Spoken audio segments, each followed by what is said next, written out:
பொதுவாக வெற்றிடத்தை காற்று மட்டுமே நிரப்பும். அதுபோலவே அரசியல் வெளியில் ஏற்படும் வெற்றிடத்தை காத்திரமான தலைவன் மட்டுமே நிரப்புவார்.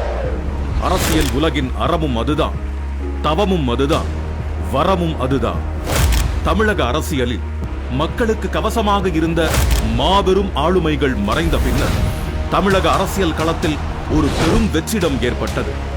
அதை நிரப்ப வேண்டிய அவசியமும் அத்தியாவசியமும் உருவானது.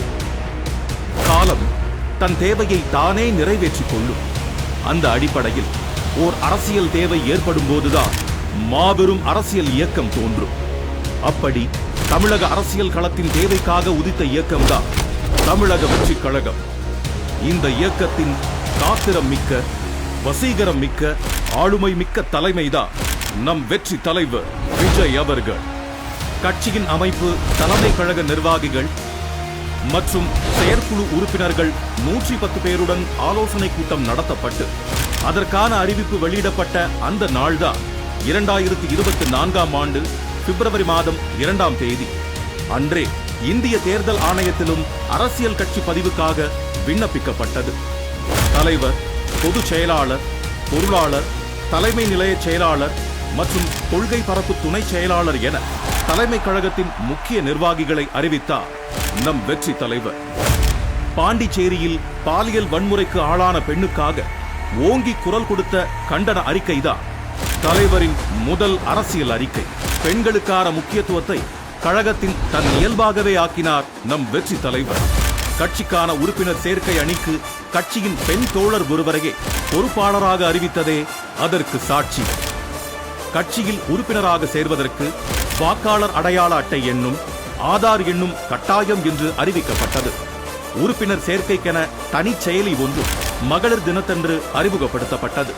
தனி செயலி அறிவிக்கப்பட்ட சில மணி நேரங்களிலேயே கட்சியின் உறுப்பினர்களின் எண்ணிக்கை பல லட்சங்களாக உயர்ந்தது. கழக உறுப்பினர்கள் பட்டியலில் இளைஞர்களும் இளம் பெண்களும் குடும்ப தலைவிகளுமே பெரும் பங்கு வகிக்க தொடங்கினர். இஸ்லாமிய சகோதரர்களுக்கு எதிரான ஒன்றிய அரசின் குடியுரிமை திருத்த சட்டத்தை கடுமையாக எதிர்த்து அறிக்கை வெளியிடப்பட்டது. சக மனிதர்களுக்கான பாதுகாப்பை உறுதி செய்யும் அரசியல் கட்சியே தமிழக வெற்றி கழகம். 2024ஆம் ஆண்டு பாராளுமன்ற தேர்தலில் வாக்களிப்பதற்காகவே ரஷ்யாவில் நடந்த படப்பிடிப்பில் இருந்து தாய்மண் தமிழகத்திற்கு பறந்து வந்தார் நம் தலைவர். அரசியல் நாகரிகம் போற்றும் நம் வெற்றி தலைவர் 2024ஆம் ஆண்டு பாராளுமன்ற தேர்தலில் வெற்றி பெற்ற அனைத்து கட்சி எம்பிக்களுக்கும் வாழ்த்து தெரிவித்தார். அரசியல் கட்சிகளாக அங்கீகாரம் பெற்ற விடுதலை சிறுத்தைகள் கட்சிக்கும் நாம் தமிழர் கட்சிக்கும் தன் மனப்பூர்வமான வாழ்த்துக்களை தெரிவித்தார். ஆளும் திமுக அரசின் அலட்சியமான நிர்வாகத்தால் கள்ளக்குறிச்சி பகுதிகளில் பெருக்கெடுத்து ஓடிய கள்ளச்சாராயம் எண்ணற்ற மனித உயிர்களை காவு வாங்கியது. அதை கண்டு மனம் பொறுக்காமல் உயிரிழந்தவர்களின் குடும்பத்தினரையும் உயிருக்கு போராடியவர்களையும் கள்ளக்குறிச்சி மருத்துவமனைக்கே நேரில் சென்று பார்த்து ஆறுதல் கூறினார் நம் வெற்றி தலைவர். கேடில் விழுச்செல்வமான கல்வியே கேடில்லாத சமுதாயம் உருவாக்கும். இதை உணர்ந்ததால்தான் கல்வி விருது விழாவை ஒரு அறிவு கொண்டாட்டமாகவே நடத்த தொடங்கினார் நம் வெற்றி தலைவர் அவர்கள். பகுஜன் சமாஜ் கட்சியின் தமிழ்நாடு மாநில தலைவரான திரு ஆம்ஸ்ட்ராங் அவர்கள் நடு ரோட்டில் வெட்டி படுகொலை செய்யப்பட்டார். திமுக அரசின் சட்டம் ஒழுங்கு சீர்கேட்டால் நடந்த இப்படுகொலைக்கு தமிழக வெற்றி கழகம் தன் கடும் கண்டனங்களை பதிவு செய்தது. அரசியல் களத்தில் கொள்கையை உயர்த்தி பிடித்து தன் கொடியை நாட்ட விரும்பிய தமிழக வெற்றி கழகம் தன் தனிப்பெரும் அடையாளமான கட்சி கொடியை அறிமுகப்படுத்திய நாள்தான் 22/8/2024ஆம் ஆண்டு. அன்றே கொடி பாடலும் வெளியிடப்பட்டது. தமிழக வெற்றி கழகத்தின் கட்சி பதிவு கோரிக்கையை ஏற்ற இந்திய தேர்தல் ஆணையம் கழகத்தை அரசியல் கட்சியாக பதிவு செய்து அதற்கான அனுமதியையும் சட்டபூர்வமாக வழங்கியது.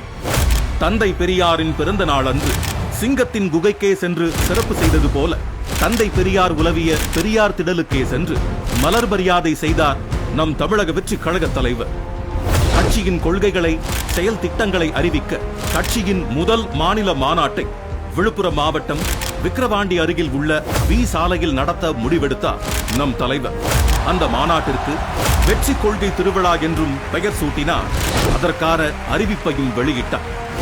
மாநாட்டு பணிகளுக்கான கால்கோள் விழாவே ஒரு மண்டல மாநாடு போலவே இருந்ததை கண்டு ஊடகங்களும் அரசியல் கட்சிகளும் வியந்தன. சென்னை மெரினாவில் நடந்த இந்திய விமானப்படை சாகச நிகழ்ச்சியில் அடிப்படை வசதிகளையும் பாதுகாப்பு முன்னேற்பாடுகளையும் கூட செய்யாமல் அலட்சியம் காட்டியது தற்போதைய ஆளும் அரசு. அதனால் பல மனித உயிர்கள் பலியாகின. அந்நிகழ்வின் போது உயிரிழந்தோருக்கு ஆறுதலையும் அரசுக்கு கடும் கண்டனங்களையும் கழக தலைவர் தெரிவித்தார். மாநாட்டு திடல் பணிகள் நடக்கும் வேளையில் கழக மாநாட்டிற்கு தொண்டர்களை அழைப்பதற்காக அறிஞர் அண்ணாவின் கடித முறையை கையில் எடுத்தார் நம் வெற்றி தலைவர்.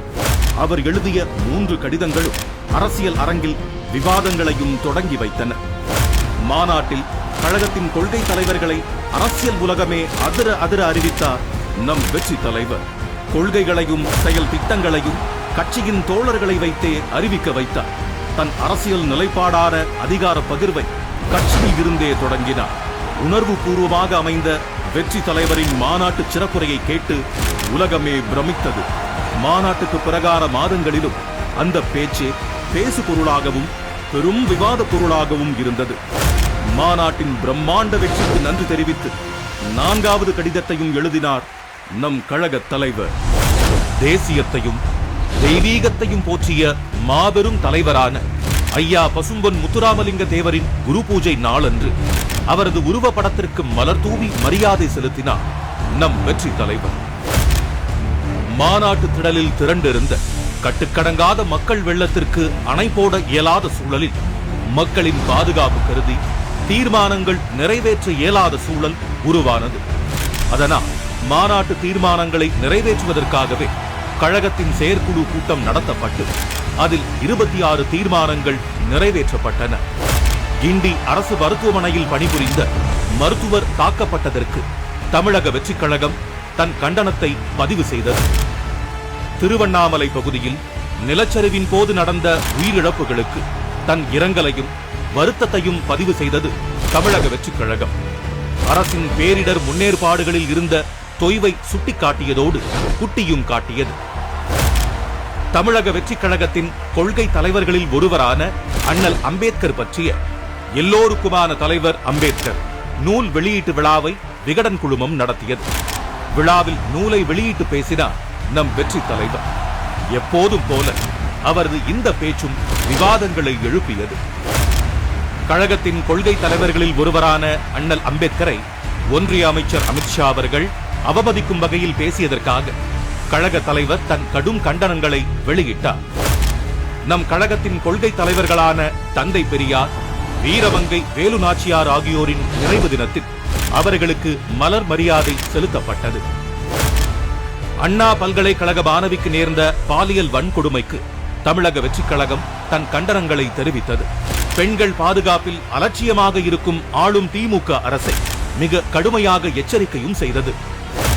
பெண் குழந்தைகள் மற்றும் பெண்களுக்கான பாதுகாப்பை வலியுறுத்த நம் வெற்றி தலைவரின் கையால் எழுதப்பட்ட கடிதம் ஒன்று தமிழகமெங்கும் பொதுமக்களிடமும் பெண்களிடமும் விநியோகிக்கப்பட்டது.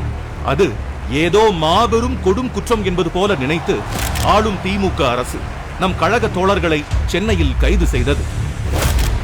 மாநில தன்னாட்சி உரிமையில் மாறாத நிலைப்பாடு கொண்ட நம் கழகம் ஆளுநர் பதவியை அறவே எதிர்க்கிறது. இருந்தும் அரசியல் சாசனப்படி நியமிக்கப்பட்ட ஆளுநர் ஒருவர் தமிழகத்தில் இருப்பதால் அவரே பல்கலைக்கழகங்களின் வேந்தரும் என்பதால் அண்ணா பல்கலைக்கழக மாணவிக்கு நேர்ந்த பாலியல் வன்கொடுமைக்கு நியாயம் கேட்டும் பெண்கள் பாதுகாப்பை தமிழ்நாட்டில் உறுதி செய்ய வேண்டி தற்போதைய தமிழக அரசை வற்புறுத்த கோரியும் ஆளுநரிடம் மனு அளிக்கப்பட்டது. வீரமங்கை வேலு நாச்சியாரின் பிறந்த நாள் அன்று அவருக்கு மலர் வணக்கம் செலுத்தப்பட்டது. தமிழக சட்டமன்றத்தில் தமிழ்தாய் வாழ்த்தை அலட்சியப்படுத்தி அவமதித்த ஆளுநருக்கு கண்டனமும், சட்டமன்ற பேரவை நிகழ்வுகளை நேரலை செய்ய துணியாத திமுக அரசிற்கு கண்டனமும் தெரிவிக்கப்பட்டது. நீட் தேர்வை ரத்து செய்வதே முதல் வேலை என்று சொல்லி மக்களை ஏமாற்றி ஆட்சிக்கு வந்த திமுக ஆட்சிக்கு வந்த 4வது ஆண்டில் நீட் தேர்வை ரத்து செய்யும் அதிகாரம் தங்களிடம் இல்லை என்று அறிவித்தது. இது அப்பட்டமான ஏமாற்று வேலை என்று அதிகாரத்தின் பிடரி பிடித்து உலுக்கினார் நம் தலைவர். காஞ்சிபுரம் மாவட்டம் பரந்தூர் பகுதியில் மக்களின் வாழ்வாதாரமான விவசாய நிலங்களை, வாழிடங்களை, இயற்கை நீர்நிலைகளை அழித்து புதிய விமான நிலையம் அமைக்க அரசு முடிவெடுத்தது. வெகுண்டெழுந்த அப்பகுதி மக்கள் 3 வருடங்களாக போராடி தங்கள் எதிர்ப்பை தெரிவித்து வருகின்றனர். பரந்தூர் பகுதி மக்களின் போராட்ட களத்திற்கே நேரடியாக சென்று மக்களை சந்திக்க முடிவு செய்தார் நம் வெற்றி தலைவர். அரசு அனுமதி மறுத்தது. சட்டத்தை மதிக்க வேண்டும் என்பதற்காக காவல்துறை அனுமதித்த இடத்தில் மக்களை சந்தித்தார். பரந்தூரை தவிர்த்த மாற்று இடத்தில் விமான நிலையம் அமைக்க வேண்டும் என்றும் அரசை வலியுறுத்தினார். வெற்றி தலைவரின் கர்ஜனைக்கும் மறுநாளே பரந்தூர் மக்கள் பாதிக்காத வண்ணம் பரிசீலிக்கப் போவதாக தமிழக அரசு அறிவித்தது. அரசியல் மைதானத்தில் தனக்கு எதிராக வீசப்படும் அத்தனை பந்துகளையும் அடித்து ஆடவும் அவசியமான வேளைகளில் தடுத்து ஆடவும் தெரிந்த இயக்கம்தான் நம் தமிழக வெற்றி கழகம். இதோ இப்போது கழகம் தன் 2ஆம் ஆண்டில் அடியெடுத்து வைக்கிறது. 2026ஆம் ஆண்டு சட்டமன்ற தேர்தலை இலக்காக கொண்டு களமாட தொடங்கியிருக்கும் தமிழக வெற்றி கழகம் அரசியல் வானில் நிரந்தரமாக ஒளிரும், தன் நேர்மையாலும் மிளிரும். இனி வரும் ஆண்டுகளிலும் நம் வெற்றி தலைவர் வழியில் செல்வோம், வெற்றி வாகை சூடுவோம். உங்க மகன், உங்க அண்ணன், உங்க தம்பி, உங்க தோழன், உங்க விஜய் களத்துக்கு வந்துட்டா. ஒவ்வொரு வீட்டில் இருக்கிற ஒரு மகனா, அண்ணனா, தம்பியா, தோழனா, உங்கள ஒருத்தனா, உறவா, நட்பா நான் வரேன். புதுமையாய்